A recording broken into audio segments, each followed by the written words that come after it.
This is a male patient in his 70s. This lesion was found by screening abdominal UVS. MRI showed multicystic lesions in the pancreas. Okay, now I'm visualize the left kidney. Yes, left kidney. This is. And you can see the left adrenal gland here. So around here, there should be the pancreas tail. This is a spring here, splenic hilum. And I back to the, yes, kidney. And here you can see the cystic lesion, multilocular cystic lesion here.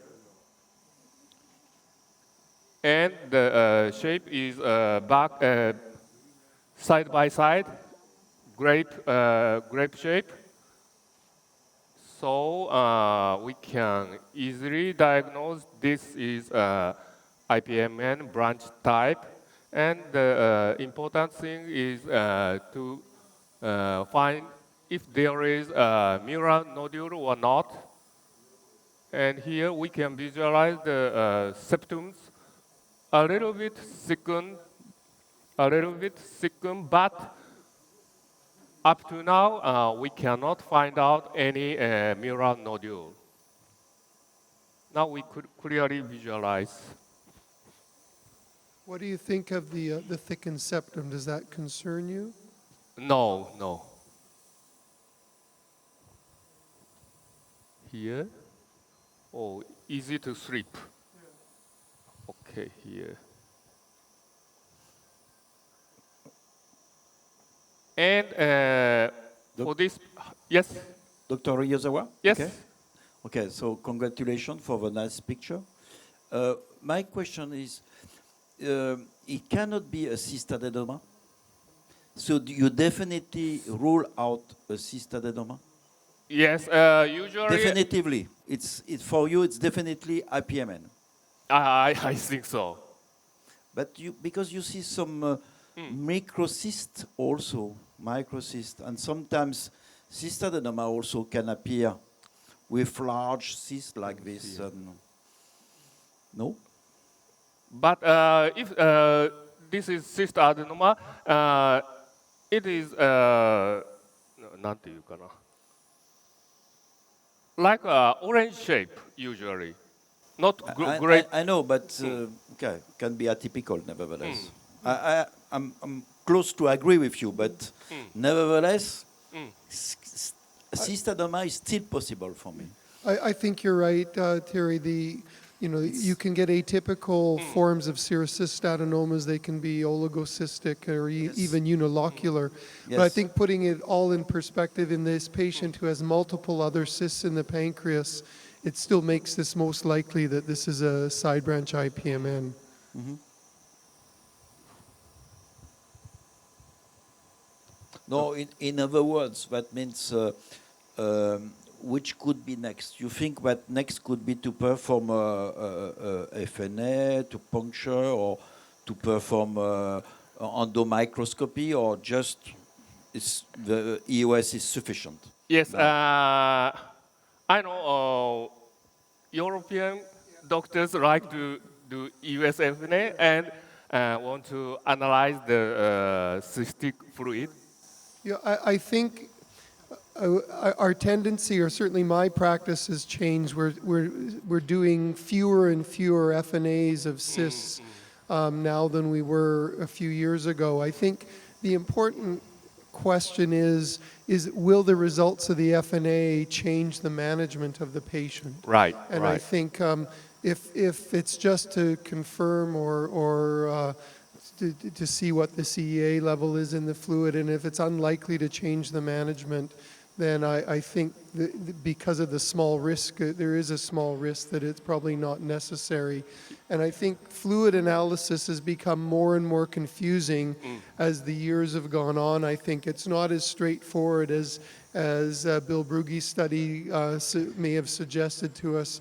a decade ago. So I think, again, we do selectively Yes. puncture cysts, but I think it's only if we're very concerned and if we need that information. If we saw very high-risk features, Yes. we may just send the patient to Yes, surgery and yes. not do a cyst, so it's more in the indeterminate ones.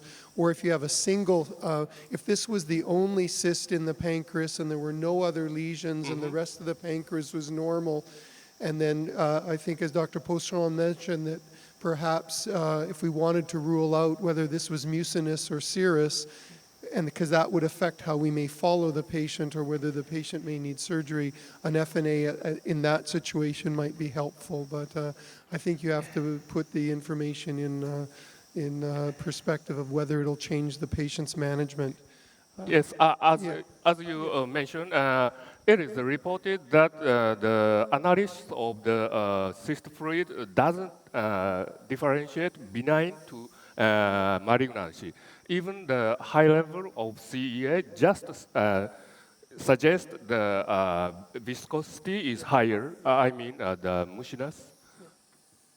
I think I usually look at it in terms of if I have a slightly atypical cyst, that it's the low level of CEA that is more helpful than a high level of CEA. So if we did do an FNA on a cyst like this and the CEA was 0.1 or very, very low, I think we can be relatively reassured that it's probably benign and we're not having to worry about it. But you're correct. The CE level does not differentiate a malignant Yes. from a benign mucinous cyst. And if there is a mural nodule, will you do FNA? Again, it depends. If there's a mural nodule and we're convinced and the patient's a good surgical candidate, Yeah, we may just yeah. go directly to surgery. Because of the risk of the seeding, you mean? No?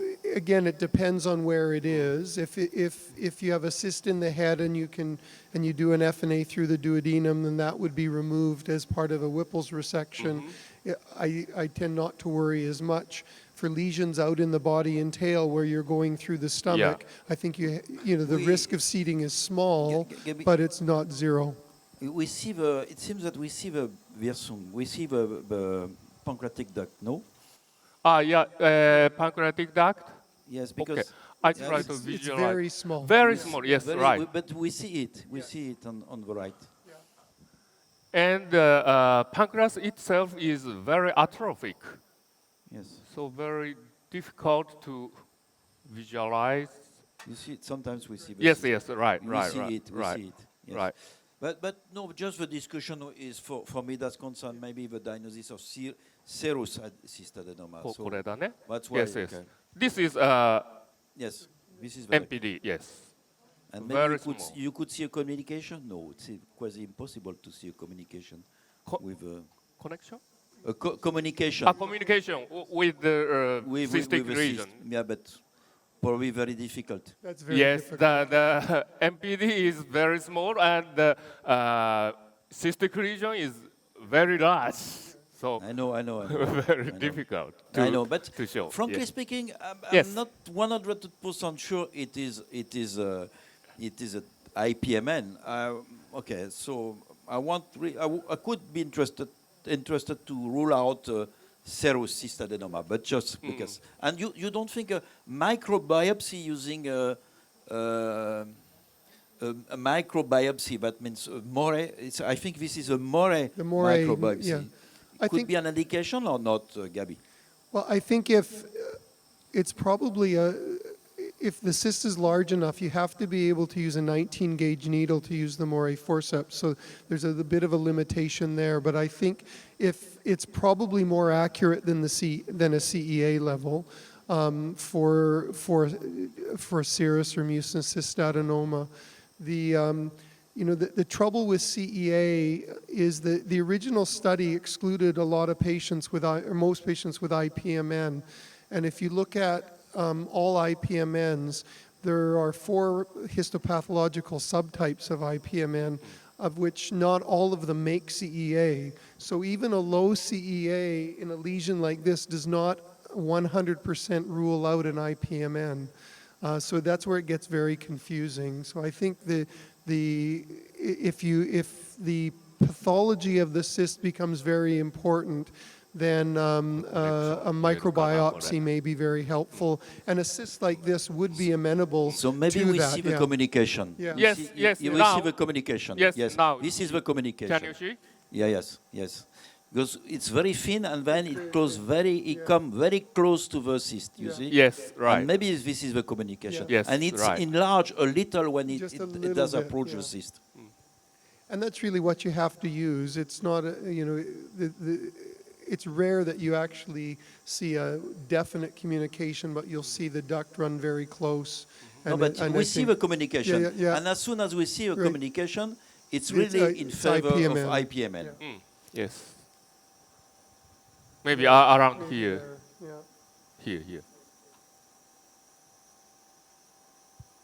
Yes, and if you follow it, then you reach the duct. Sorry? It's if you follow you will reach the duct. You see? Yes. I must say it's a lead. Yes, then continue and you will reach the duct. Not easy. I'm okay. Dr. Ryozawa and Dr. May. Yes. The question is, how are you going to follow up this patient? Maybe different between Japan and Canada. Yes, in Japan, if I confirm once using EUS that there is no mural nodule, then maybe I can follow up the patient every 6 months MRI, MRCP. How about? Yeah, I would probably do the same. The septum worries me a little bit. I don't think enough that I would refer for surgery. It's a little thicker than we usually see. But I think a 6-monthly MRI, and then if there's any change on the MRI, I would repeat the EUS. And how long? For how long? As you know, Yeah. in America, if there is no risk, after 5 years follow-up, then? It depends. Depends. It depends. I think I have to admit I probably will follow, especially younger patients, longer than 5 years. Yes. Again, I think you put the follow-up in perspective of the patient. As long as the patient remains an operative candidate, with the exception of very small sub-centimeter cysts, I tend to follow the patient. I may extend the interval if there has not been a change over 5 years. We may wait a couple years to do the follow-up, but I have to admit I probably follow most of them longer than 5 years. And last question, Shomei. Yes. Now you are using a linear EUS. Linear, yes. Why not a radial? Why not? You never use a radial EUS in Japan? These days, I think many endoscopists like to screen using linear EUS scope because if we have a linear type, we can do EUS FNA also. So I think. I think for pancreatic exam, linear has sort of become standard. You can do a full exam with a radial, but I think we've just become so comfortable with linear for looking at the pancreas. Terry, what do you do? I'm very basic. I always do first a radial. Really? Because I've been trained by radial. But okay, but Of course, you can screen using radial, yes. Well, thank you very much for the nice demonstration, Okay. Dr. Ryozawa, Dr. May. Thank you so much. And Thank you very much.